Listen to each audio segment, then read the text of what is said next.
another presentation for our Sound Healing Conference. Today we have Eileen McKusick. Hi, Eileen. Hi, David. Welcome, welcome. Thanks. Eileen is a pioneer in the fields of human biofield, therapeutic sound, and electric health. She's a researcher, author, inventor, educator, and practitioner. Eileen's been researching health since 1987, and specifically how sound impacts health since 1996. She's the originator of Biofield Tuning, with thousands of students trained worldwide since 2010, the founder of the Biofield Tuning Institute, which conducts grant-funded, IRB-approved, and peer-reviewed studies on the human biofield, and author of the award-winning best-selling book, Tuning the Human Biofield, Healing with Vibrational Sound Therapy, as well as the upcoming book, Electric Body, Electric Health. So what have you been up to lately? Well, this year I finished the first edition of my second book and the second edition of my first book. And David, you might find this of interest. I've actually been working on becoming a singer and a songwriter. Whoa. I've been taking what I've learned about sound and intention and healing and applying that to music, to like a popular kind of rock and roll music format. And Cool. so that's my growth edge at the moment, is exploring musicianship. Yeah. Cool. Well, I've got a big question for you. If you had all the money in the world, what would you do to help everybody on the planet? Wow. Okay. Well, that's a really big question. I don't know. I'm very practical. So the first thing that comes to my mind is having everybody have clean, good water. Right. You know, even here in Jamaica, where I am, the water that comes out of the pipe, it tastes like poison. And so ordinary people can't even drink the tap water. They have to buy bottled water to drink. And so we end up with all of this plastic waste for the people that can afford to buy bottled water. I would love to see municipal water systems become healthier, to produce water that is informed by vibration and sound. You know, I'd like to see our technologies advance in such a way that what is coming out of the tap is clean and good to drink, so that we don't need bottled water, and that systems are put in place in poor areas.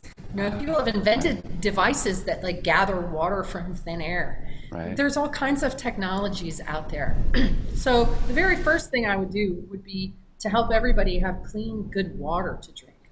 Cool. Yeah, Cool. water is life. Hey, nice. Excellent. Speaking of water, I would like to let everybody know that the sound in the background is the ocean. The ocean. So you're right on the water right now, Yeah, right? yeah. I'm about 120 feet from Coral Cliffs here in Negril, Jamaica, and there's a hurricane blowing around to the south of here that is making the ocean really churned up and wild. And so what's usually very placid, I can go out off the Coral Cliffs and snorkel, and it's very calm. Today it's crashing out the window, and it's here in Jamaica, most of the homes are open air, so there's no way I can block out the sound of the ocean. So we're gonna have to listen to the crashing waves in the background today. Cool. Excellent.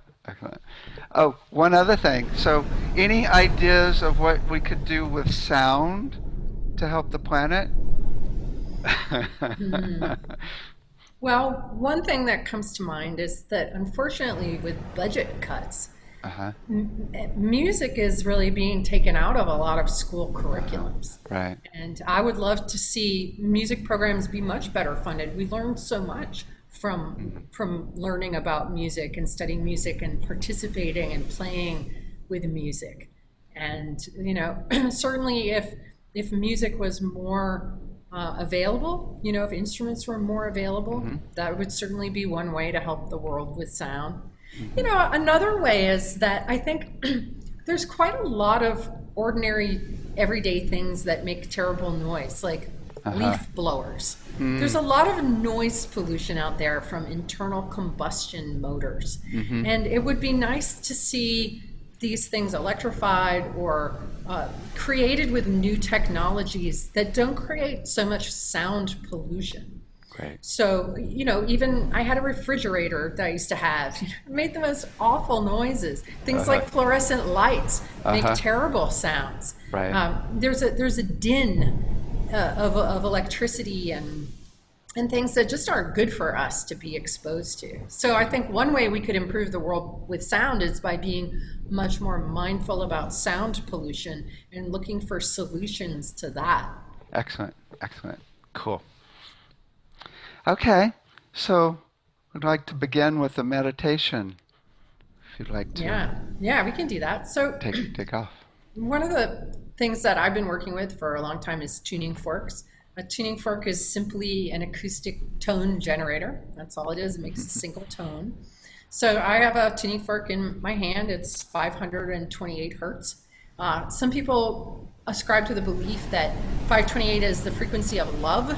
I don't subscribe to that. I think that every frequency, when it's in tune, is the frequency of love.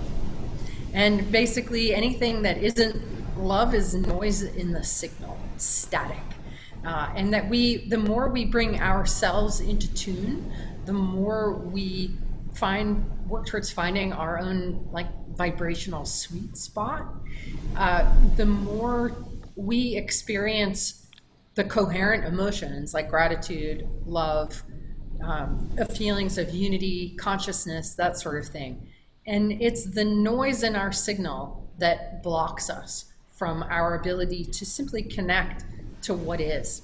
Nature is perfect, it's harmonious, nature lives in that sweet spot. And unfortunately, as humans, we've received a lot of bad programming and a lot of false stories. We carry a lot of false beliefs that get in the way of our ability to experience ourselves in life directly without in the middle. There's a lot of signal jammers out there. Our human potential is so much more. It's like we have a hardware that is amazing and capable of so many things, and we've been downloaded with lousy, limited software. And what I've really learned about working with the human body is how incredibly intelligent it is, and how the human body actually really loves single tones. And so I'm just going to activate this tuning fork. We're just going to spend a moment listening to it. And while we listen to it, I want you guys to breathe into your belly. So to take a breath deep into the belly in the area behind and below the navel. Really fill that up. And when you exhale, I want you to use your mind, your energy, to push that energy of the exhale down out your tailbone or out your legs and out your feet. It's called a centering and grounding breath. And it just kind of brings us into our body and into presence in this moment. Okay, so I'm just going to activate the fork a few times and invite you to just listen and breathe while I do that.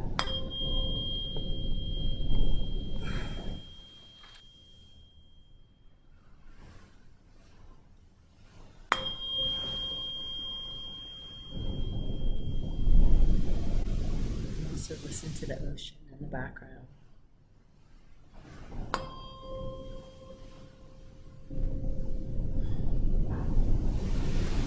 Really deliberately pushing that energy down and out the feet.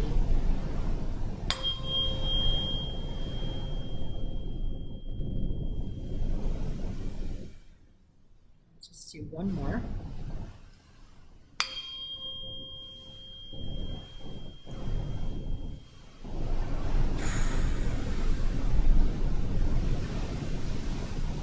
Good.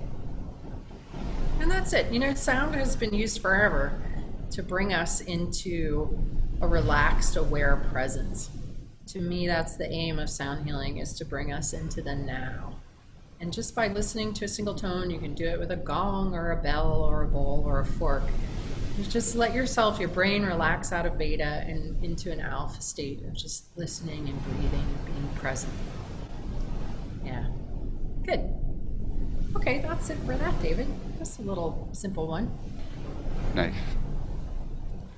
Okay, tell us about your presentation today. Well, today I thought it would be kind of interesting to talk about the science of sound healing. I was actually just in an interview earlier, and somebody asked me to explain the science. And instead of going into the science like I'm going to do with you, I said, you know what? We really don't need science to tell us how sound and music affects us. We can experience it with our own bodies. We've all had the experience of listening to music that feels empowering or stirring or uplifting or energizing or terrible, like it's a noise that we want to shut off. We've all had the experience of a particular song making us sad, right? Sound has the power to move us. It has the power to move us. And we don't need any kind of study to explain that to us because we all know it. We all know it.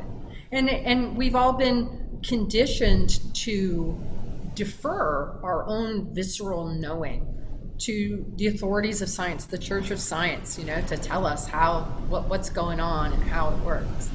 And so before I start talking about the science, I just really want to invite people to resonate with their own knowing. We know.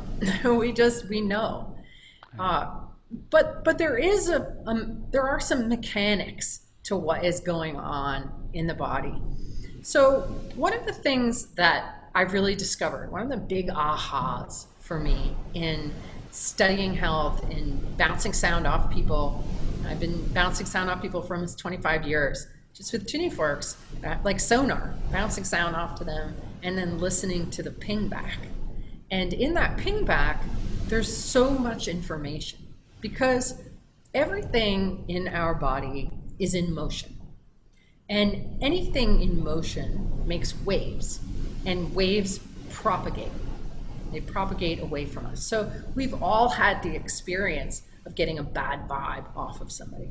We've all had the experience of meeting somebody and having instant resonance where we just love them immediately because it doesn't have anything to do with what they say or what they look like, but rather how they feel and how they make us feel. Because we really exist in the space between each other. And we are constantly engaging in these subtle field interactions. So our body is electric. Our body is powered by electricity. And this is something that we don't really talk about. We're very chemically and mechanically oriented in our culture, especially when it comes to medicine. If something goes wrong, you need like drugs or surgery or supplements or something like that. The electric aspect of our being is the most primary aspect of our being. And yet we never really learn about the electrical system as a whole. Most people get that their heart is electric. Like if your heart stops, you jumpstart it with electricity. If your heart rhythm goes kaflooey, they put in a pacemaker to regulate the electrical activity of the heart. So the heart is electric. Our brain waves, if you've ever gotten an EEG, they're measuring the electrical activity in the brain. So we know, okay, our heart's electric, our brain's electric, our nervous system, yeah, that's electric. Our bones are crystalline structures that make electricity when they're compressed. Our bones are filled with light. Our blood carries a charge, our fascia, our collagen microfiber system that goes throughout our entire body is an electrical semiconductor. So we've been kind of missing the forest for the trees by looking at all of these things separately instead of looking at them all as a system in its totality. So our electric body is our light. It is our aliveness. And when you're alive, your light is on and you're engaging in life. And when you die, your light goes out. So the body is still there, but the light, the juice, the electricity is not there anymore. So it's really our electrical system that is the determinant of our aliveness or not aliveness. And it is our electrical system that responds so exquisitely to sound. Sound is actually part of the electromagnetic spectrum. And part of the problem in our culture is that we've taken something like this full spectrum of all potential frequencies, and we've chopped it up. And we've called this bit sound, and this bit light, and this bit ultraviolet, and this bit, but it's all different frequencies. And there's really no division between them. You know, we call frequencies in this range sound, but it's only sound because of our organs of perception. The human ear hears in the range of 20 to 20,000 hertz. So if something is 19 hertz, is that sound? If something is 22,000 hertz, is that sound? Right? So there's really two definitions of sound, and one is what we hear in that range.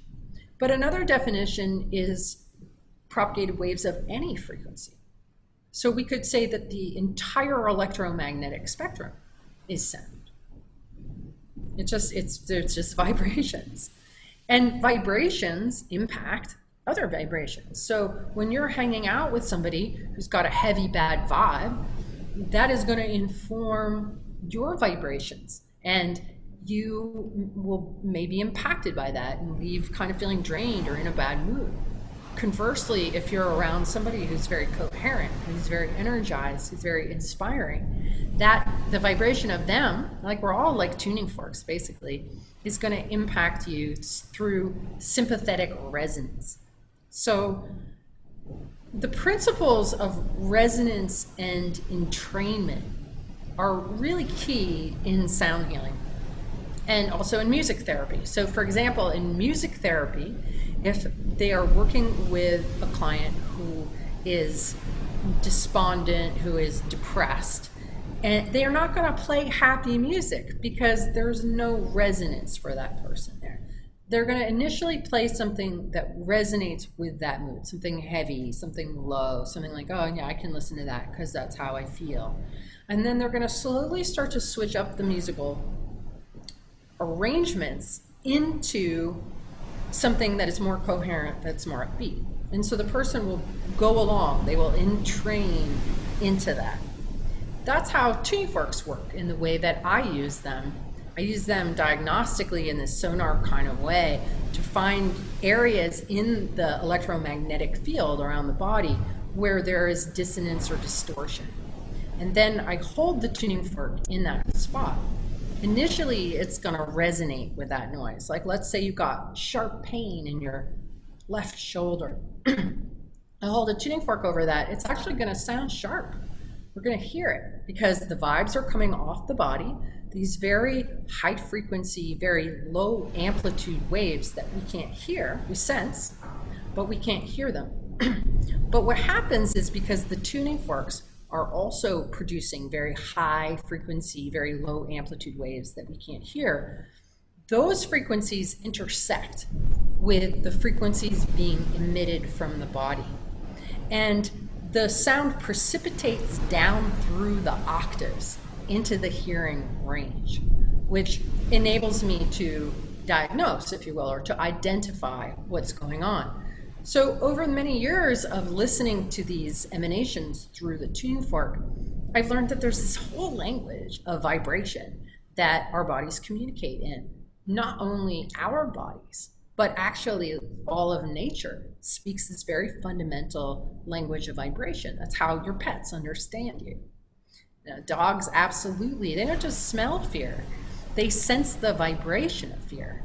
And in the tuning forks, fear has like, it has a pulsing quality. And we know when we're really afraid that that vibrational pattern of fear gets so big that it can actually make us shake. So when an animal feels fear, it's the same vibrational language. And the work of Cleve Baxter, who did research on plants, he wrote a book called The Secret Life of Plants. He had experiments where he hooked plants up to a polygraph machine and he was reading their vibes. And in one story he tells that he had the thought, he simply had the thought and the intention that he was going to burn the plant with a match to see how it responded. And all he did was give off the vibration of that intention, and the plant responded and was like, ah, and this little needle started going crazy. So the natural world, the flora, the fauna, and us all communicate in this universal language of vibration.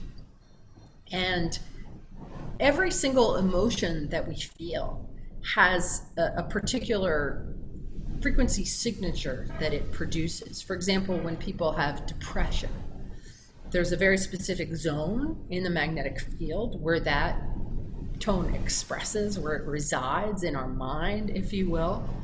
It's off the left shoulder, is where I find it. And it exhibits a low undertone you can hear. There's a kind of going on.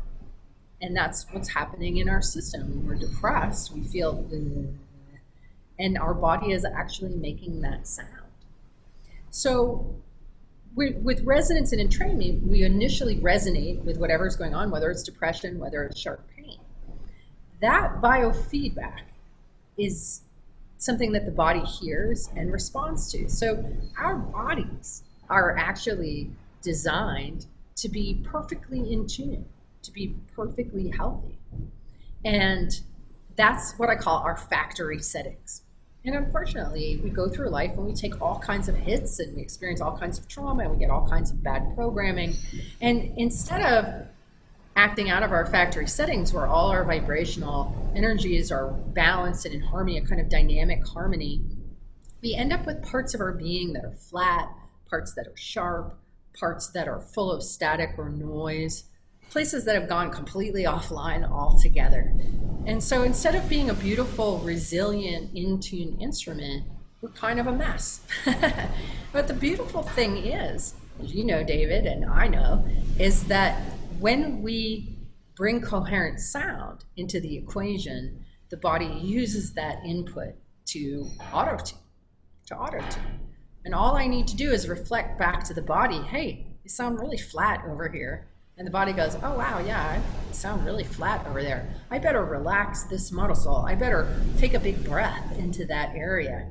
I better let go of whatever story I'm spinning around some perceived injustice from decades ago.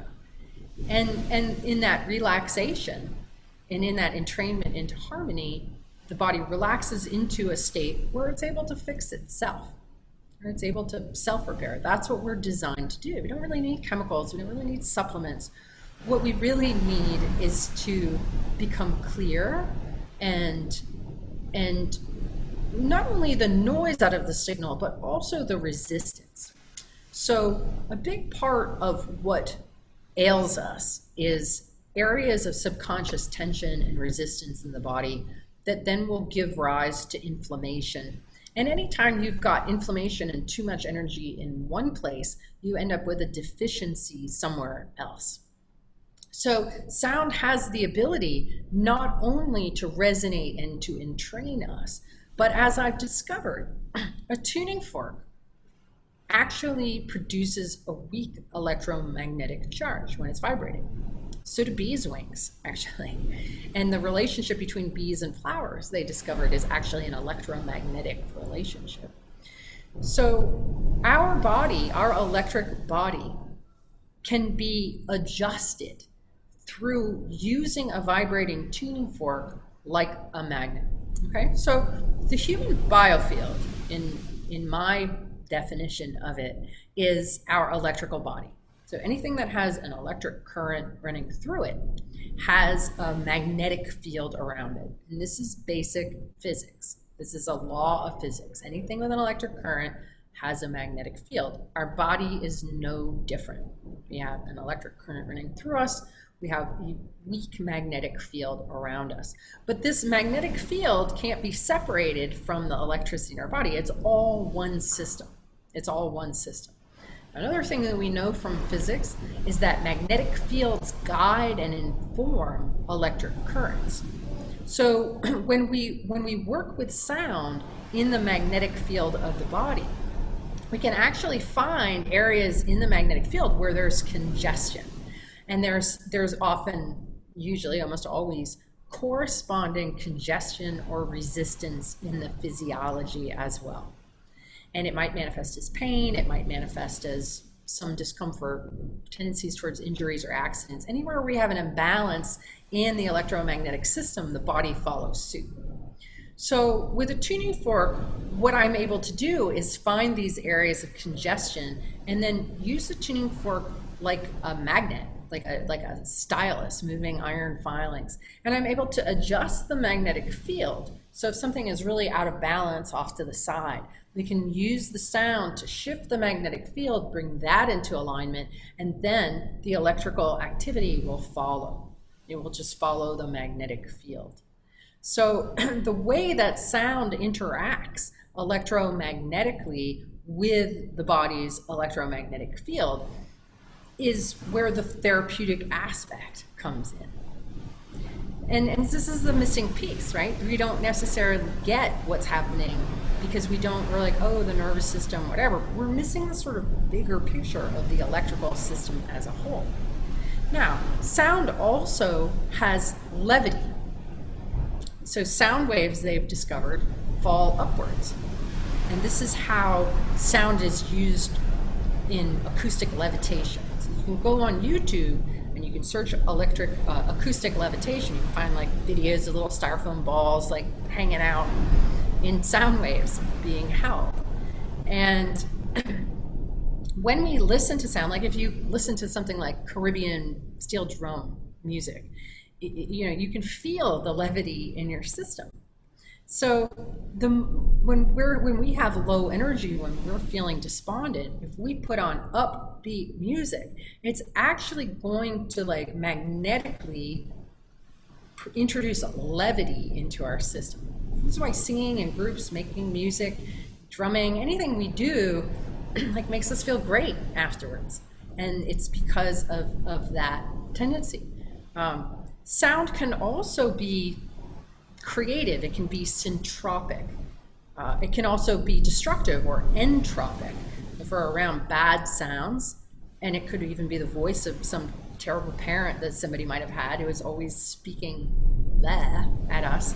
That's going to create entropy. That's going to create dissolution in our system.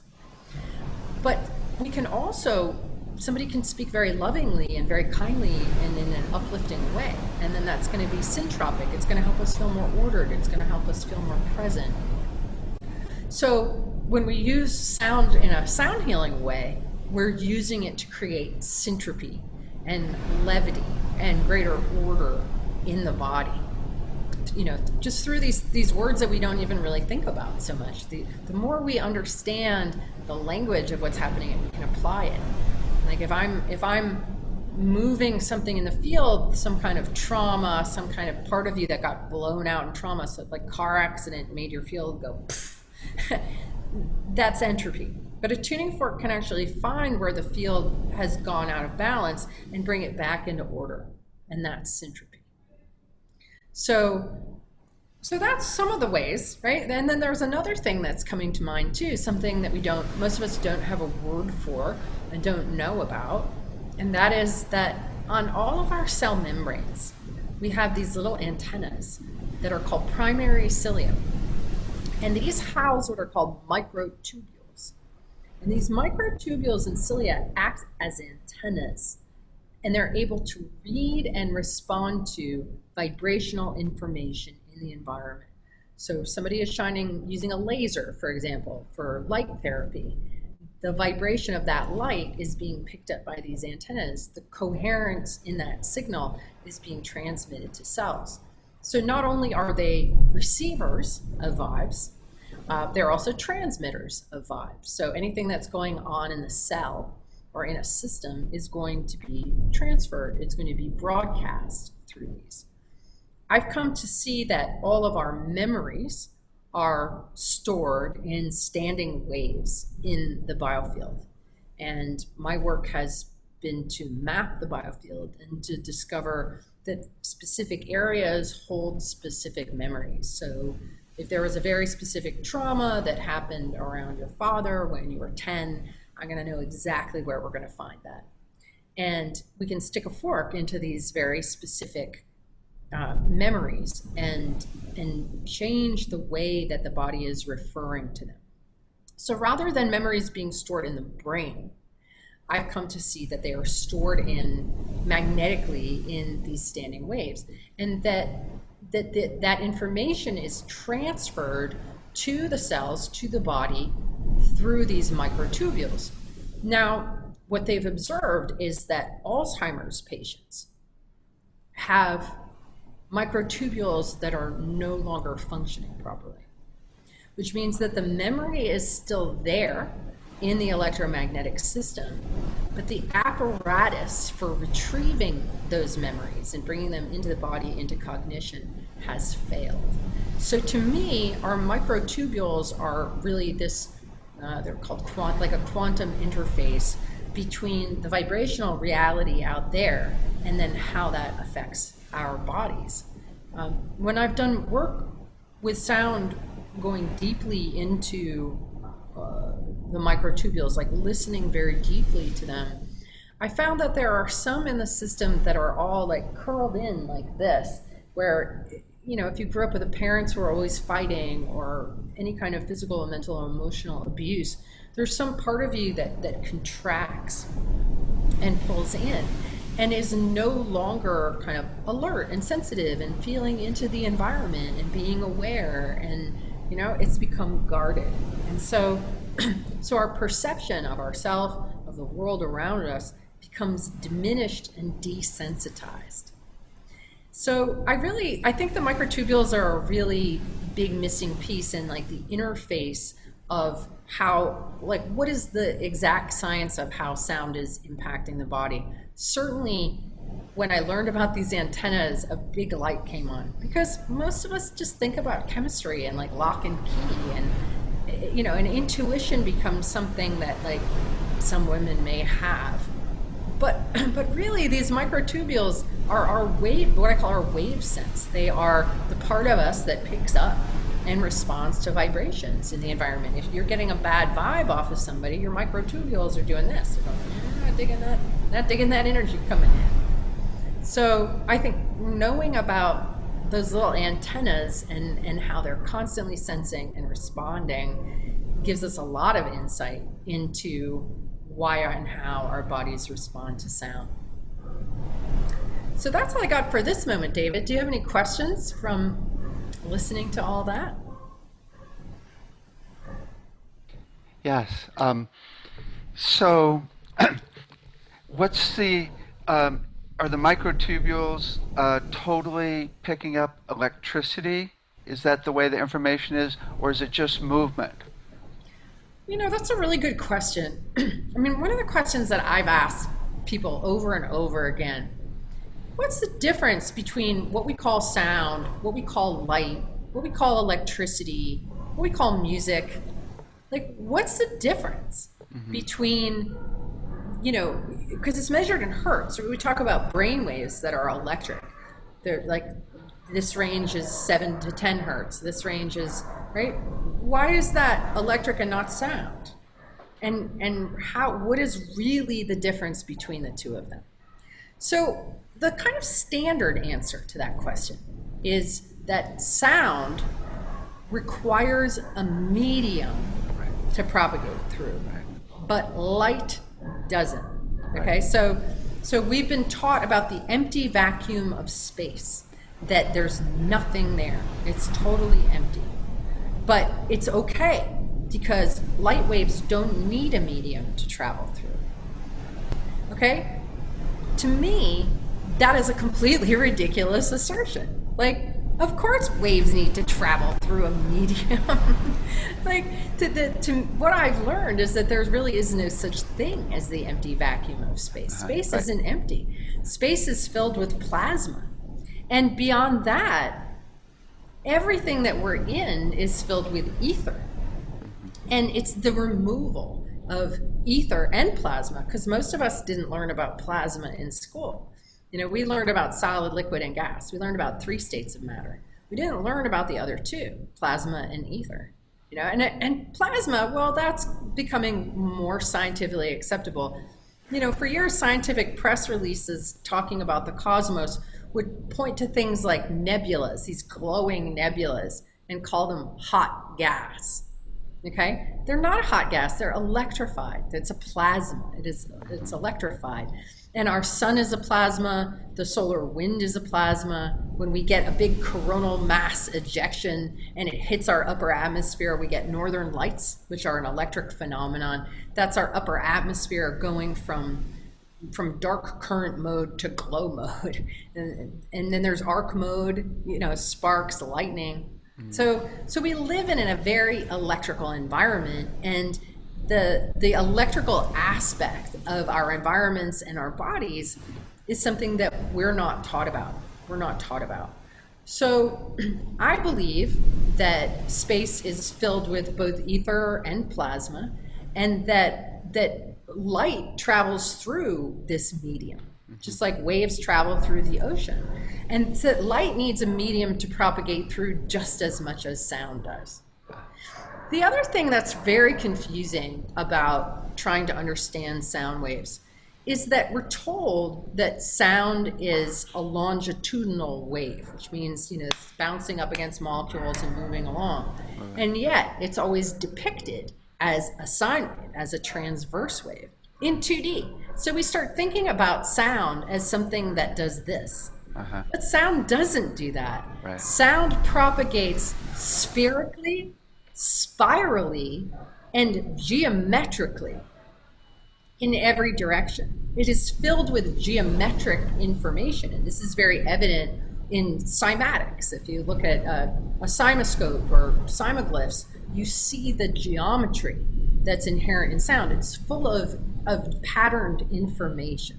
Right. So there's a lot more going on when we're talking about waves than, like, right? The difference, like, what's the difference between sound and electricity? We have to go into a very big conversation in order to kind of unpack that. It's interesting because the only thing that is different, which is not even that big a deal, is that a lot of people think you go higher and higher with sound frequencies and you get to electromagnetism, and that's not the case. But I think what you said earlier in your presentation is really the whole deal, and it's really the coherence versus the chaos in the waveform, and that's really what so it's like the waves are just carriers of information, like you just said, and that's really the whole thing. So if you're getting a sound wave that's coming from around you and it goes into the body, well, the electromagnetic part is going to be there, but it's going to correspond precisely to the chaos or coherence, right? It's interesting because it makes me think, okay, how important is the water in the cell as opposed to the microtubules? Because, you know, also it's like I get really excited because I think, okay, how can we start messing with those microtubules in a really positive way, right? I mean, if we figure out their mechanism, then we can do very specific electromagnetics, maybe a combination of sound, electromagnetics, light, that will really calm those suckers down. So we go, whoa. Right? Yeah, right? Absolutely. I think there's still a tremendous amount of research that can be done there. Absolutely. I mean, but it's happening all the time anyway. We're constantly responding to sounds in our environment.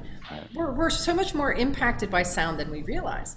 You know, when I started working on my master's thesis in 2010, it's called Exploring the Effects of Audible Sound on the Human Body and its Biofield. And my book, Tuning the Human Biofield, is based on this master's thesis. I was really amazed at the dearth of information on studying how sound impacts the body.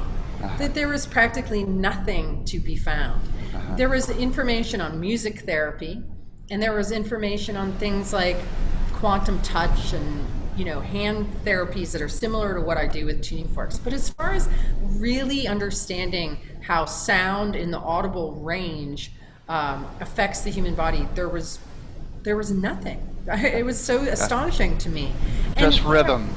Like there's research on rhythms, but that's about it. Yeah.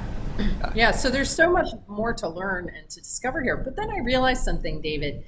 You know where all of the research on frequency and sound has been happening for the last few decades? Where? In the military. Oh, right. Mm-hmm. And it's not for good. Yeah. And Yeah. I think that's why I found so little information on frequency research, because it's all been co-opted by DARPA and, Yeah. you know. It's amazing, the number one thing that hasn't been researched and proven is stable, consistent vibrations and how they affect us physically, mentally, emotionally, and spiritually, right? And that's like the basis of the whole thing. It's really the basis, it's the most important thing of all. And it seems like that's the research that needs to be done, because I've come to believe that, the frequency, and it seems like you subscribe to this as well. I don't know though, but the frequency is not as critical as the stability, Exactly. right?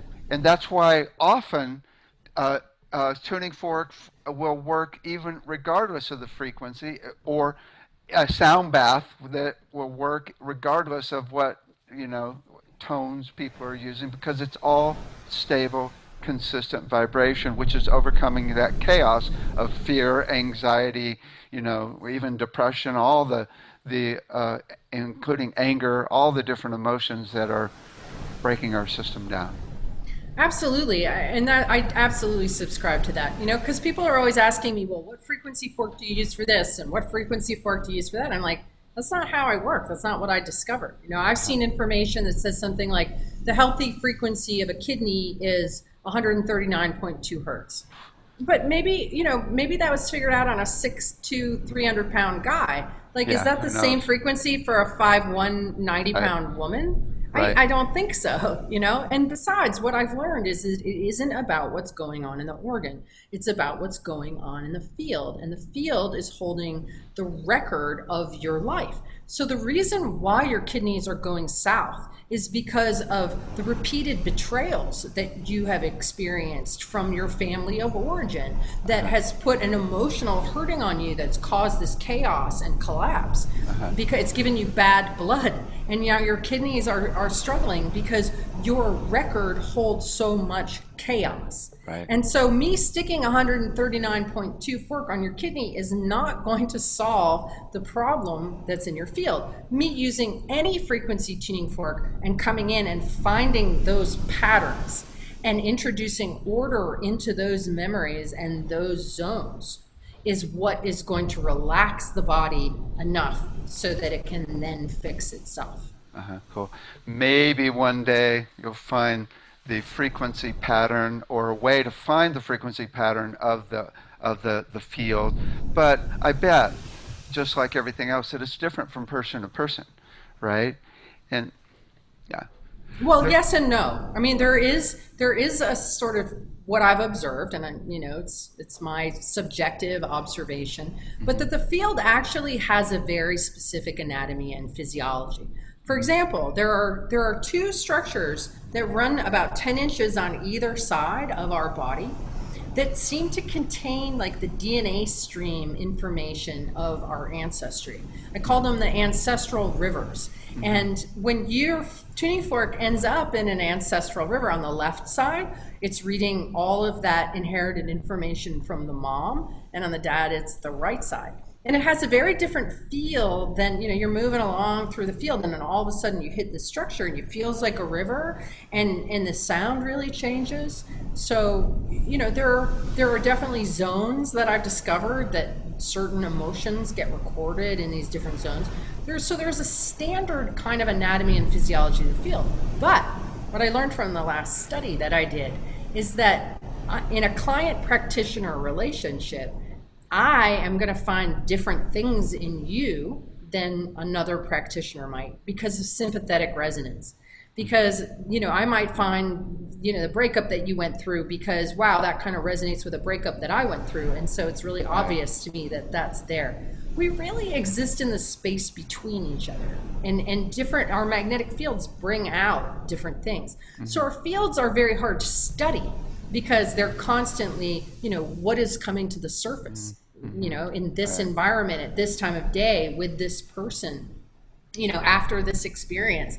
It's a dynamic, continually changing flow. Yeah. I've got a question for you, and I'm sure you've gotten this question quite a bit. How does the biofield system that you've mapped out correspond to the Barbara Brennan system of auras, or does it at all? So I think the Barbara Brennan system and other systems as well divide the subtle bodies up into different bodies. So you've got like the etheric body, the emotional Right. body, the mental body, and they're different densities. My perception of the field is somewhat different. I see the electric body as a toroid, so it's like a sphere with a spiral down the middle. We have this sort of central channel that has bidirectional electric flow. So we draw positive energy from the sun down through our head. It spirals down the central channel and then we ground it at the earth. We draw a negative current up from the surface of the earth and it spirals, but it also goes around and forms this outer boundary of our field. So just like the earth has the magnetosphere, we have like this sort of magnetic bubble that we're in that protects us from too much incoming solar radiation. The sun also has this magnetic bubble around it, and it's bounded by a membrane. It's in plasma physics are called double layer plasma membranes. And so that I see our toroidal structure bounded by this membrane, and the energy circulates around. I mean, we're actually toroids within toroids within toroids. We're really infinite beings. And, you know, we have a sort of immediate 6-foot bubble that holds, you know, our life story, our ancestors, all of that vibrational information. But we're just a focal point. Like we're really, because we're made of ether, we're part of the ether, we're infinite beings. We're not a drop in the ocean, we're the ocean in a drop. And these fields just expand fractally outwards. So what I found is that at the very edge of the field, at that membrane, there's a density there. There's a boundary that you can feel. And then as you move in towards the body, I don't notice any difference in gradient at all until I get to be about 10 inches off the body, where those ancestral rivers are. But there's also a kind of, you know, our electromagnetic field from 10 inches out or 10 inches in is stronger than it was out there. And then when we get really close to the body, like 3 or 4 inches away, there's an even stronger magnetic field there. So it's kind of like the Earth's atmosphere and how there's different gradients of density in the Earth's atmosphere. There is around the human body as well. The magnetic field is denser closer to the body and then becomes finer as it goes out. But the only gradation differential that I encounter is at that 10-inch mark. I think that there's so much information in the biofield, and I think that there's a lot of different ways of looking at it. So my model doesn't take away from the Brennan model. You know, I think that there you can work with both models and find that information there. It's just that even though I had read both of her books before I came to this practice, I just didn't encounter that. Because, you know, that model too, kind of, it doesn't have an outer boundary. You just sort of become more nebulous and sort of fade out as you go into those finer bodies. And so this taking the toroidal structure, and if you've seen the movie Thrive, I don't know if you've seen Thrive, he talks a lot about the toroidal structure in nature and how it's this sort of self-organizing, self-sustaining system. So, you know, that is how I see the human biofield, as that toroidal structure. Cool. Wow, I love it. Well, anything else you'd like to share before we end? Well, I think the best healing instrument that we have is our own voice. I really do. And, you know, I took a class with you, David, years ago. I think it was 2012, where I don't know if you were teaching it or if you had somebody who was teaching it, where someone was using your voice, like I use the tuning forks. Was it you? And just going ooh up somebody's body, and then you can tell where your voice breaks, where you hit that incoherent area, and then you use your voice, just like the tuning fork, to send that coherence in. Right? This idea of I'm going to give you a coherent sound, and that your body's going to use that coherence to fix its own disorder. Right. And simply by using our voice the way that we speak, the words that we say, you know, this is the most immediate, free, available way to modulate our own health, is by using our own voices more consciously. More consciously. And and taking the time to really explore our own human instruments, to not try to ascend into 5D, but to descend into the human instrument that is your beautiful body, and to enjoy the experience of here and now without trying to ascend to something nicer at some point on the horizon thinking. Yeah. You know, what we have is our bodies right here and right now, and the voice can be such an instrument of pleasure, of healing, of joy, of creativity, of syntropy, of all of that. So, you know, as much as I love toys, I love my tuning forks, at the end of the day, you don't need to buy anything. Right. You know, you just need to use your voice more consciously and intentionally and lovingly.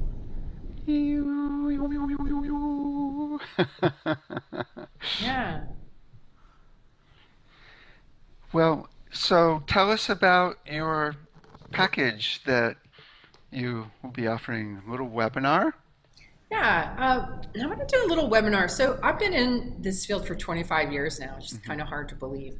And I remember when I think I hit that 10,000 hour mark, you know, maybe 10 years ago or so, and I'd really been doing it for a while. And I started to perceive and work with the subtleties, with the nuances. And what I found was that the real magic happened in those subtle places, in like picking up something really subtle and working with that's where the magic really unfolds. And I think that, you know, that's what differentiates somebody who's really good at something, somebody who's mastered something, any art form, really. It's in those small details. Right. And so I thought it might be helpful for me to talk about the subtleties and nuances, the finer aspects of the art of being a sound healer, being a sound therapist, being somebody who works with sound, around the ability to listen really deeply and to presence, you know, how to really go into hollow bone and listen very deeply and understand what it is that you're hearing and feeling. So I'm going to talk about and do some exercises to help maybe shorten your distance to mastery. You know, somebody is speaking as a master who's really, you know, done thousands and thousands and thousands of sessions and worked with many people. What I've learned along the way, and that's not usually something you learn in a class. You know, usually that's the sort of thing that you have to learn the hard way. And so I'm going to help to shorten that distance for you by talking about the finer aspects of this work. And how, you know, you become a better instrument for healing and entering into that place where grace can happen. Because to me, that's the essence of being a healer, is being able to enter into that space where it becomes something bigger than you, where you become a channel for what wants to happen. You get out of the way and let grace step in. And it's an amazing feeling. And it's one that, you know, over time you get better and better at. But I guess we'll call it shortcuts to grace in healing. Cool. Perfect. Yeah. Well, thank you. Yeah, you bet, David. My pleasure. It's always fun to talk to somebody who, you know, really knows the field like you do. And I find whenever I have conversations with people who are really knowledgeable, it brings out more of that in me. So thank you for. Yeah, it really makes me want to spend time with you and talk more, because it's like we're on such a similar trajectory, I think. Yeah. Helping as many people as possible, right? Absolutely. I'm all about it. I do want to tell you one more thing, just because I know that you've been doing research, and I know that, you know, we do, I think science is necessary, and I think studies are good. They're time consuming, they're expensive, and they're very difficult to do. And usually by the time you're done with a study, the conclusion is you need to do more studies. Right. So you can learn a whole nother level. I know, it really is. But I've learned so much from the work that I've done. But we're about to engage in a study. We're going to be working with volunteers who are going to be receiving 3 Biofield tuning sessions remotely to treat them for anxiety. And this is grant funded. It's in the IRB right now, getting approved, and we're going to be launching it in November. So the last study we did, we managed to get into peer review, which is really exciting.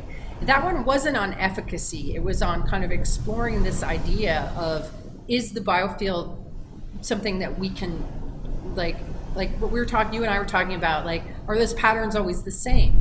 And what we discovered in that study was, no, they're not. They absolutely change depending on who is exploring the space of somebody else. So, we really do exist in the space between each other. But this one's on efficacy, and I think that the more efficacy studies that we can do in this world, the more credibility it's going to lend to it. So that's just something that I have in the pipeline is, and anything that shows the effectiveness of sound for anxiety and also the effectiveness of distance healing is going to go a long way towards supporting all the people in this field and what we do. Right. Yeah. Cool. Excellent. Yeah. Excellent.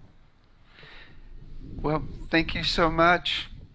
I hope the hurricane it'll be past by the time this airs, but yeah, I hope everything is harmonious and coherent. Thank you. That is a wonderful blessing, and I hope the same for you as well, David. Okay.